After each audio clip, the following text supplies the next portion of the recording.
జీలకర్ర బెల్లం ఎందుకు పెట్టుకోవడం అంటే జీలకర్ర మంగళద్రవ్యం, బెల్లం నిలవ దోషం లేని పదార్థం, రెండింటినీ కలిపి నూరితే అందులోంచి ధనాత్మక విద్యుత్ వస్తుంది. అది బ్రహ్మస్థానమునందు పెట్టుకుంటే ఇద్దరి మధ్య అన్యోన్యత అంకురిస్తుంది.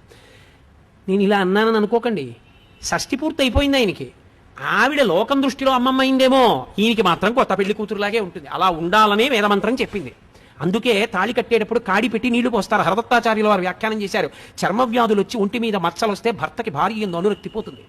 అలా వివర్ణము కాకుండా ఎన్నేళ్ళొచ్చినా ఆయన అనురక్తి ఆమె యందు మాత్రమే నిలబడేటట్టుగా దేవతల యొక్క అనుగ్రహాన్ని కురిపిస్తారు ఆ సమయంలో మంత్రముల చేత. అందుకని కాడితో నీళ్లు పోయించి మంగళసూత్రం కట్టిస్తారు. ఇది వేదము చేత పడిన ముడి, వేదము ప్రమాణముగా పడిన ముడి. చిత్రం ఏమిటో తెలుసా, ఈ ముడిని బట్టే నిన్ను కన్న తల్లిదండ్రుల అభ్యున్నతి కూడా ఆధారపడుతుంది. చిత్రం ఏమిటంటే లోకంలో అన్నిటినీ దాటి పరమ పవిత్రమైపోయిన అనుబంధం ఇది భార్యాభర్తల అనుబంధమే.